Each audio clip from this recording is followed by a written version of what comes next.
إن الحمد لله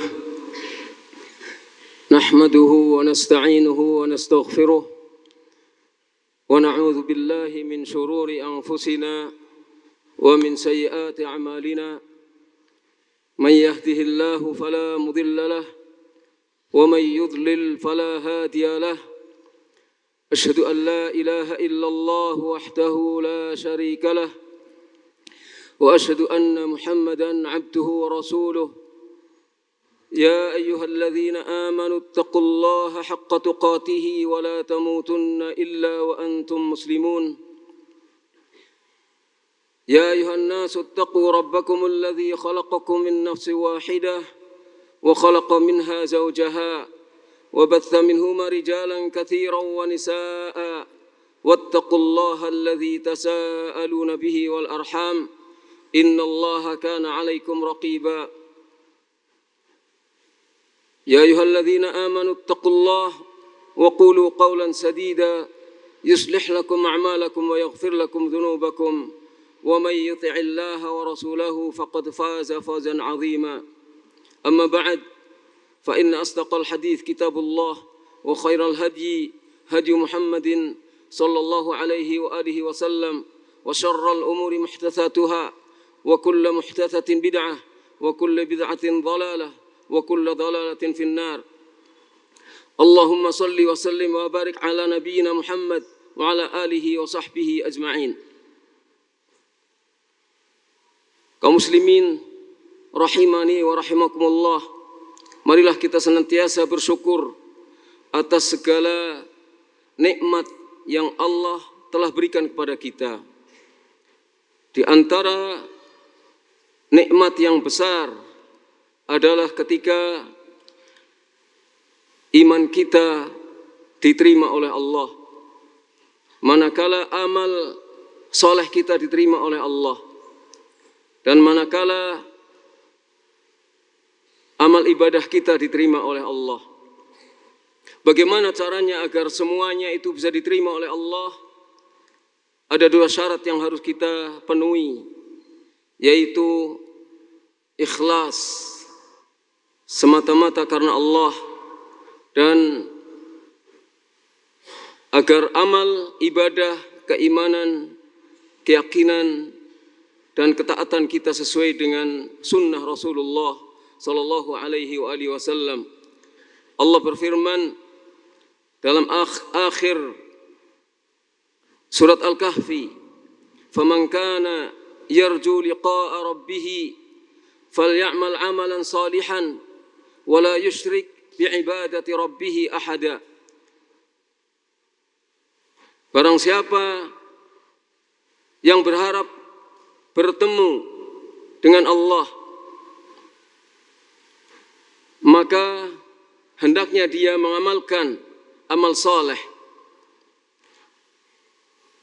dan tidak mempersekutukan dalam beribadah, dalam masalah ibadah dengan sesuatu pun yang selain Allah. Tidak mempersekutukan ibadahnya di samping kepada Allah juga kepada yang selain Allah. Dalam ayat ini terdapat satu pesan kepada kita, perintah.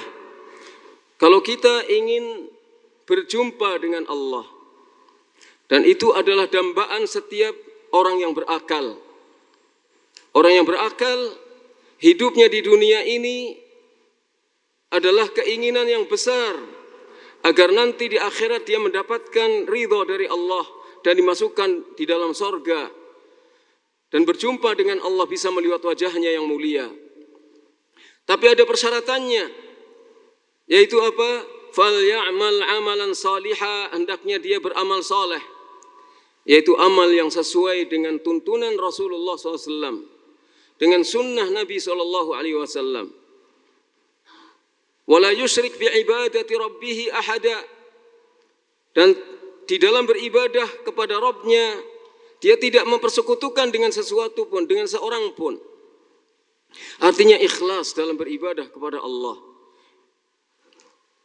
Kaum muslimin yang dirahmati Allah, Al-Hafidh Ibnu Katsir mengatakan, hadani rukna al-amal al-mutaqabbal. Kedua hal ini ikhlas karena Allah dalam beribadah dan sesuai dengan tuntunan Rasulullah SAW adalah dua rukun diterimanya amal. An yakuna khalisan lillahi sawaban ala syariati Rasulullah SAW. Supaya hendaknya ikhlas karena Allah dan benar sesuai dengan tuntunan syariat Rasulullah sallallahu alaihi wasallam. Jadi kalau kita menginginkan amal kita, iman kita, ibadah kita, amal soleh kita diterima oleh Allah, syaratnya yang pertama harus ikhlas. Kita mempelajari ilmu, ikhlas karena Allah. Kita mengajarkan ilmu, ikhlas karena Allah. Ketika Rasulullah SAW bersabda, khairukum man ta'allama al-Quran wa 'allamah, sebaik-baik kamu adalah yang mengajarkan Al-Quran dan mempelajarinya, itu jika dilakukan dengan ikhlas. Jika dilakukan dengan ikhlas, belajarnya ikhlas, mengajarkannya ikhlas. Apa saja yang dilakukan ikhlas karena Allah, tidak karena menginginkan dunia. Maka kaum muslimin yang dirahmati Allah, marilah kita belajar untuk ikhlas. Marilah kita mempelajari agar motivasi hidup kita semata-mata karena mengharapkan ridha Allah Subhanahu wa taala. Semata-mata karena mencari wajah Allah Subhanahu wa taala, bukan karena dunia. Kita belajar ilmu agama ini bukan karena dunia, bukan karena supaya kita mendapatkan ijazah, bukan karena kita mendapatkan kedudukan di mata manusia, tapi ikhlas semata-mata karena Allah Subhanahu wa taala. Dan ayat yang memerintahkan itu sangat banyak. Salah satu di antaranya adalah fa'budillah mukhlishina lahuddin. Maka hendaknya engkau, khitab ini pertama kali ditujukan oleh Allah kepada Nabi-Nya Muhammad SAW. Fa'budillah, maka beribadahlah kepada Allah, mukhlishan lahuddin, dalam keadaan ikhlas, semata-mata karena Allah, dengan menyerahkan segala ketaatan hanya kepada Allah Subhanahu wa ta'ala. Nabi SAW juga bersabda, mengkisahkan tentang firman Allah dalam hadis qudsi riwayat Imam Muslim, ana aghna syuraka'i 'ani syirk, faman 'amila 'amalan asyraka fihi ma'i ghairi taraktuhu wa syirkahu. Aku adalah yang paling tidak butuh, aku adalah yang paling kaya, tidak butuh sekutu, tidak butuh ada yang membantuku, tidak butuh teman, tidak butuh ada yang menjadi sekutu bagiku. Maka barang siapa yang beramal, yang di dalam amalan itu dia mempersekutukan aku dengan yang selainku, maka aku serahkan dia kepada apa yang dia jadikannya sekutu bagiku. Artinya Allah Subhanahu wa taala akan membiarkannya. Tidak mungkin Allah akan memberikan pertolongan kepadanya jika seseorang musyrik dalam beribadah kepada Allah, atau seseorang riya, atau seseorang pamer dalam ibadahnya, maka amal itu akan menjadi amal yang sia-sia. Maka marilah para hadirin jamaah Jumat yang dirahmati Allah, supaya amalan kita bermanfaat untuk kita kelak di hari akhirat diterima oleh Allah Subhanahu wa taala. Kita harus ikhlas dalam beramal karena Allah Subhanahu wa taala. Aqulu ma aqulu lakum wa astaghfirullah li wa lakum min kulli dzam, istaghfirullah innahu huwal ghafurur rahim.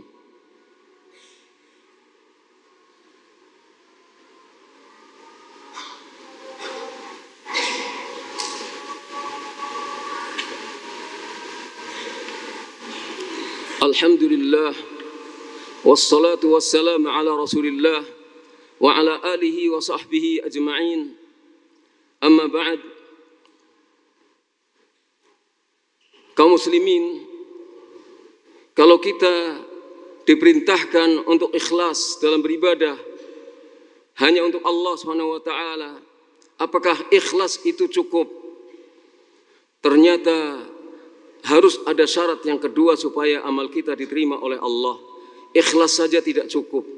Betapa banyak orang yang berusaha ikhlas dalam amalnya, tapi tidak diterima oleh Allah karena tidak sesuai dengan tuntunan syariat Rasulullah Sallallahu Alaihi Wasallam.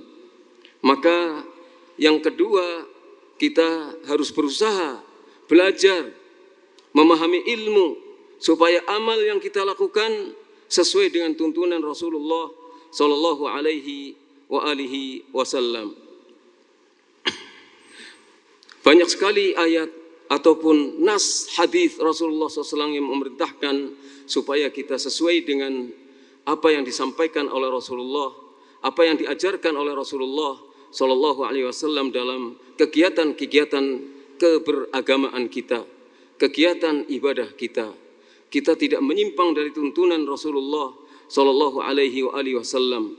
Apalagi di zaman fitnah yang seperti sekarang ini, kita harus sungguh-sungguh mempelajari ilmu supaya apa yang kita lakukan itu sejalan dengan syariat Rasulullah SAW. Ibadah kita, sholat kita, siam kita, ketika kita mengadakan kegiatan-kegiatan yang kita sebut Islam, kita tanyakan apakah kegiatan-kegiatan itu sesuai dengan ajaran Islam, ajaran Rasulullah SAW atau tidak. Karena Allah SWT telah menegaskan kepada kita bahwa al-yawma akmaltu lakum dinakum wa atmamtu alaikum ni'mati wa raditu lakumul Islam madina.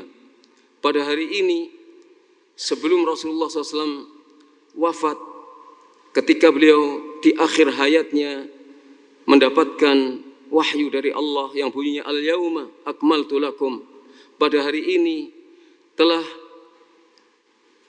aku sempurnakan bagimu agamamu, wa atmamtu alaikum ni'mati, dan aku telah sempurnakan untukmu nikmatku, wa raditu lakum al-Islam madina, dan aku ridha bagimu Islam sebagai agama. Maka kalau Islam adalah agama yang diridhai oleh Allah, dan Islam itu adalah yang dibawa oleh Nabi Muhammad SAW, bagaimana caranya kita beribadah kepada Allah, bagaimana caranya kita hidup, sedangkan hidup kita ikrarkan seperti yang disebutkan dalam Al-Quran, Qul inna salati wa nusuki wa mahyaya wa mamati lillahi rabbil alamin. Katakanlah, sesungguhnya salatku, ibadah nusukku, hidupku dan matiku semata-mata hanya untuk Rabbul Alamin. Kalau kehidupan kita serahkan, kita ikrarkan semata-mata karena Allah, maka marilah kita percayai bahwa Islam adalah agama yang diridhai oleh Allah, dan Islam yang dimaksudkan di sini adalah yang dibawa oleh Nabi kita Muhammad sallallahu alaihi wasallam. Seluruh ajarannya dari awal sampai akhir, dari mulai beliau diutus sampai beliau wafat. Dan itu bisa kita pahami kalau kita mengkajinya. Maka wajib bagi kita sekalian untuk mempelajari ilmu agama ini, supaya kita bisa dijadikan sebagai tuntunan dalam kita menjalankan amal-amal ketakwaan kepada Allah, amal-amal soleh, amal-amal ibadah. Raditu lakumul Islami dina. Dan dengan wafatnya Rasulullah SAW, Allah sudah menyempurnakan agama ini. Sudah sempurna. tidak perlu penambahan dan tidak perlu ada yang dikurangi. Pas untuk setiap insan yang mengaku dirinya muslim, sudah pas, cocok. Jadi tidak perlu sesuatu tambahan apapun. Kita pelajari Islam supaya kita bisa berjalan sesuai dengan tuntunan Rasulullah sallallahu alaihi wasallam. Dan kita ikhlas dalam beribadah semata-mata karena Allah Subhanahu wa taala.